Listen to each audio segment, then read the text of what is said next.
Sri Jemdonda Primary School. A very good morning, my dear students. You all are welcome in our semester 2 session in grammar, chapter 7, verbs, finite and non-finite verbs. Now, my dear students, we have already studied what is verb.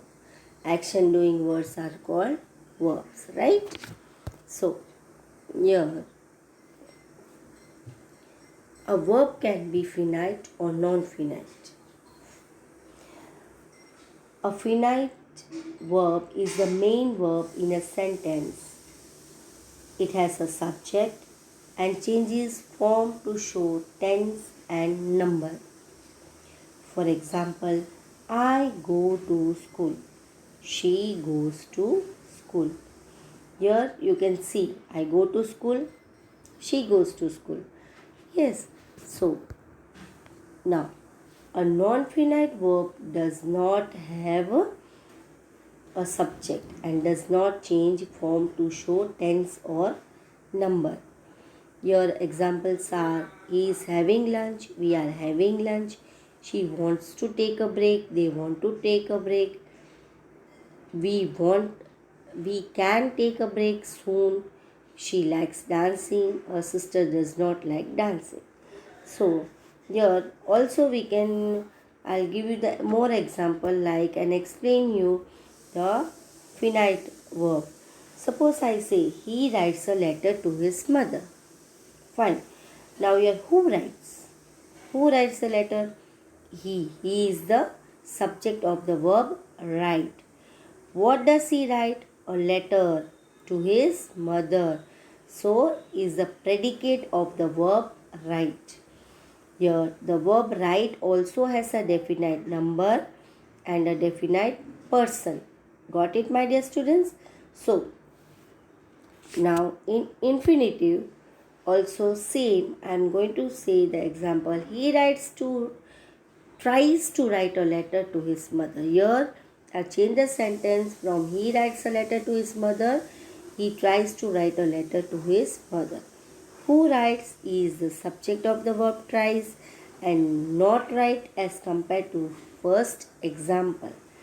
What does he try? To write a letter to his mother is the predicate of the verb try and not to write. Here the verb to write neither has a definite number nor has a definite person. Yes, my dear students. So, a verb which is not limited by number and person of its subject is called non-finite verb.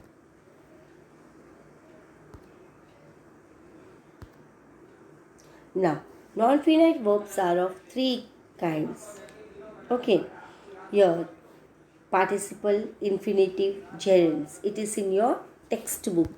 You can open your textbook and see, my dear students. So, here first we will study about participle.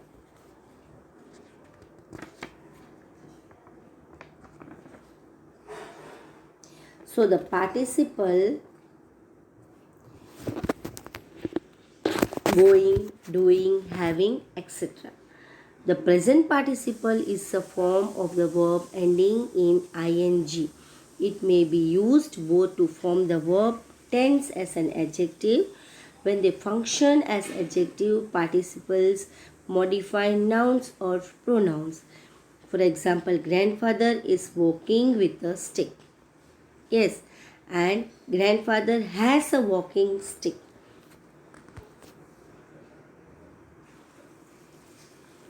The present participle may combine with the auxiliary verbs be and have to form continuous and perfect continuous verb forms.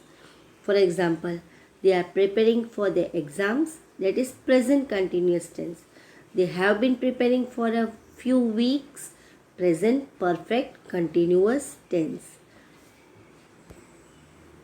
So, the past participle is used to form the perfect tense like the present participle It may also be used as a verb and as an adjective. The past participle of regular verbs is made by adding d or ed to the base form of the verb. The past participles of irregular verbs must be learnt. For example, the wound is exposed, so you must clean it. Jasmeet didn't arrive until after I left. Now, infinitive. The infinitive with or without to go, to do, to have, etc. The infinitive without to is called the bare infinitive, which is the same as the base form of the verb, and the infinitive with to is called the to infinitive. For example, we can call them bare infinitive. That is bare infinitive. Yes, we can call them.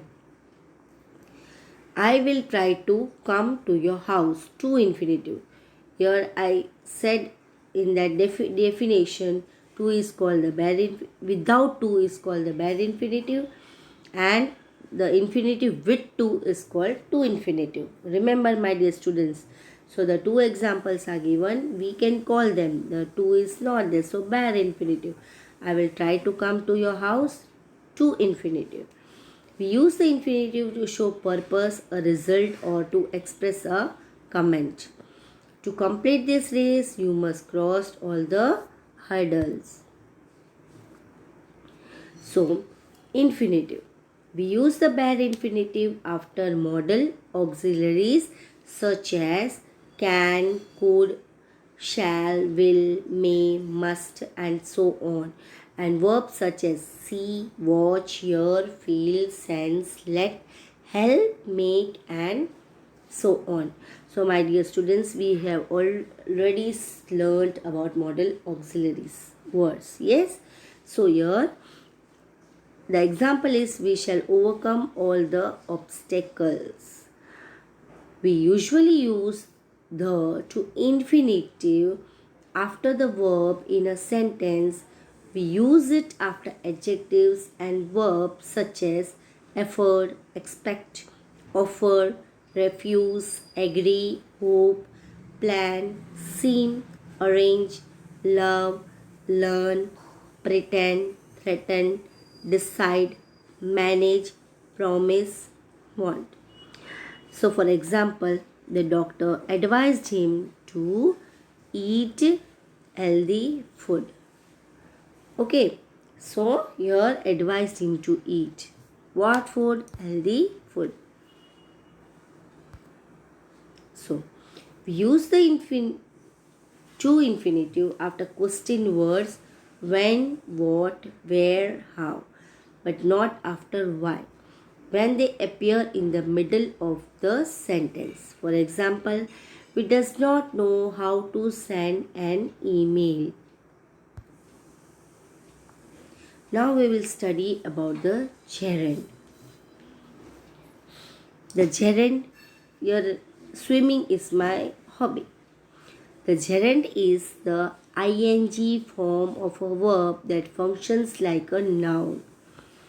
The gerund is often used after verbs such as appreciate, consider, miss, put off, resist, stop, finish, avoid, prevent, delay, present, enjoy, postpone, forgive, practice, can't, stand, dislike, like, suggest, can't bear, don't mind, rise, keep on, can't help, prefer, love, hate, and so on. Now, for example, I enjoy cooking for my family. So, now, gerund here says some verbs such as begin, continue, start, like, love, need, hate, intend, and so on, can be followed by either or an infinitive without changing the meaning of the sentence. I love watching films. Watching is a gerund. I like to watch films. Watching infinitive. Because two. Okay. So here infinitive. We use gerunds after prepositions. We use gerunds after verbs, adjectives and noun. Apologizes for, approved of, belief in, bored, with, keen on, capable of, fond of, insist on, good at or in, reasons, forms that are used by preposition for, that are followed by prepositions such as and so on. For example, do you have a reason for behaving this way? The gerund and the present participle have the same ing form. This sometimes makes it difficult to identify the two. At certain times, we must remember that a gerund performs the function of a noun. The present participle, on the other hand, helps form the continuous tense or acts like an adjective by modifying the noun. Example, swimming is a good exercise. That is gerund. Mayur went to buy swimming trunks. Participle adjective. Manish is swimming in the pool. Participle continuous tense. So my dear students, hope you have understood the chapter. If any doubt is there, we will discuss in the meeting.